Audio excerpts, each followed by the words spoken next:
बड़े रोड़े हैं इस राह में। एक गाना है, पता नहीं कौन सा, अभी आलोक वत्स फिल्मी आदमी आए हैं, इनसे पूछेंगे कि क्या है, इतने रोड़े हैं महागठबंधन में, रोज कुछ न कुछ खबर आ जा रही है, इसलिए जनता जिंदाबाद इसी मुद्दे पर करना पड़ रहा है। I.India, ये डॉट डॉट हटा दीजिए भाई। आप लोग ये डॉट डॉट के चक्कर में इतना अलग थलग पड़ जा रहे हैं कि हमको कहना पड़ रहा है कि नमस्कार, मैं हूं ज्ञानेंद्र तिवारी और आज दिल्ली में यही तय कर लीजिए कि आप जनता जिंदाबाद में क्यों ये देख रहे हैं कि दिल्ली आपकी, मतलब आम आदमी पार्टी की या कांग्रेस की।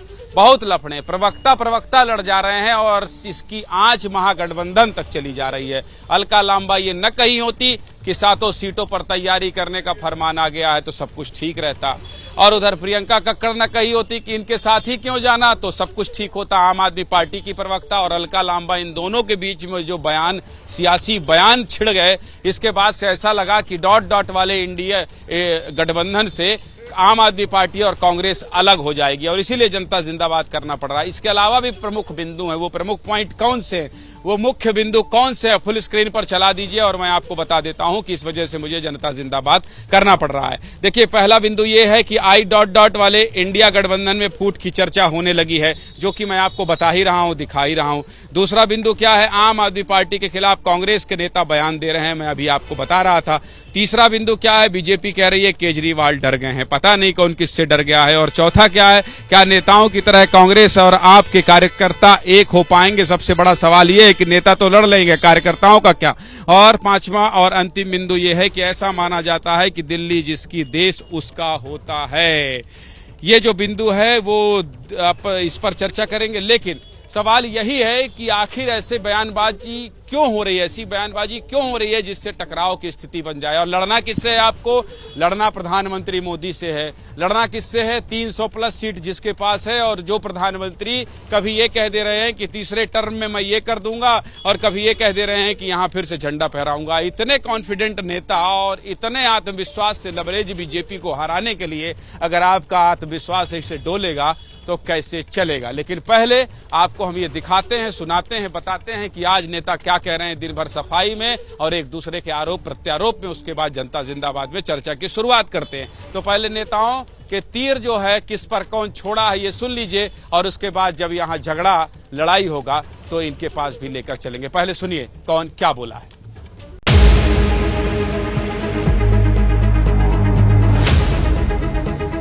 दिल्ली की 7 सीटें हैं, 19 पे आप 2 नंबर पर आए थे, अभी आप जोर लगाइए, आप 7 जीत सकते हैं। तैयारी 7 पर करनी है। देखिए, बहुत छोटे छोटे नेता हैं जिनकी जमानतें MLA इलेक्शन तक में नहीं बची हैं, उनकी क्या वैल्यू।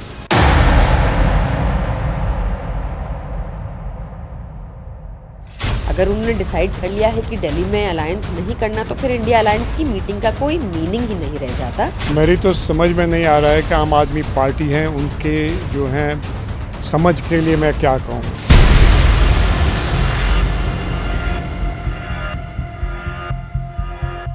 मुझे तो नहीं लगता है कि दिल्ली में कांग्रेस को किसी की भी सहारे की जरूरत है, जो मेरा ख्याल है।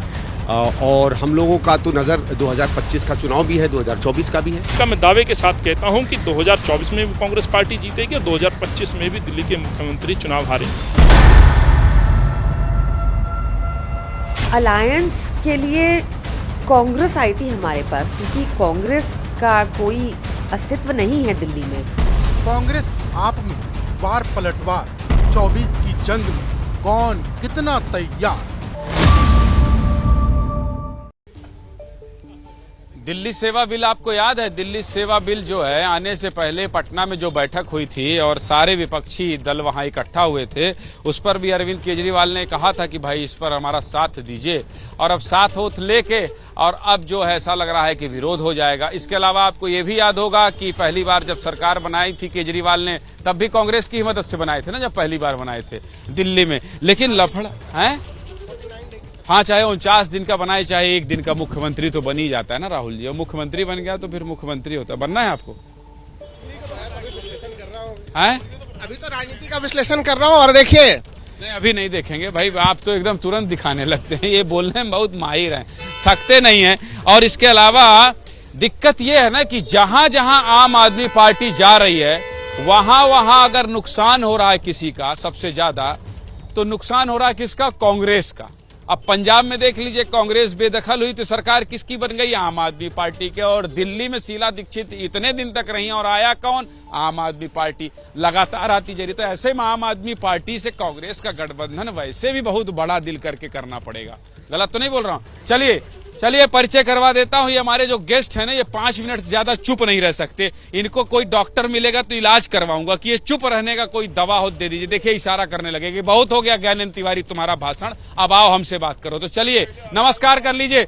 आलोक वत्स हैं, पॉलिटिकल एनालिस्ट हैं, ये सबसे ज्यादा बोलते हैं, 5 से 10 मिनट बाद थक जाते हैं, इनकी उम्र हो गई है। इसके अलावा मनीष गुप्ता हैं, ये भी नमस्कार कर लेंगे, मुस्कुरा रहे हैं। रुचिका अग्रवाल हैं, बीजेपी की प्रवक्ता हैं, और सौरभ दुबे हैं।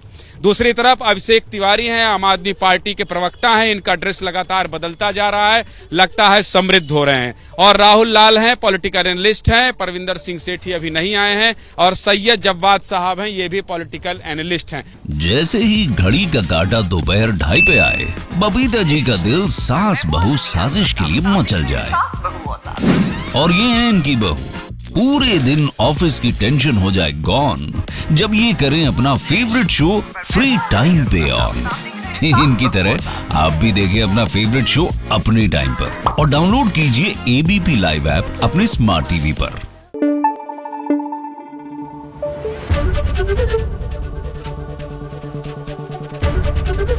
एबीपी न्यूज आपको रखे आगे।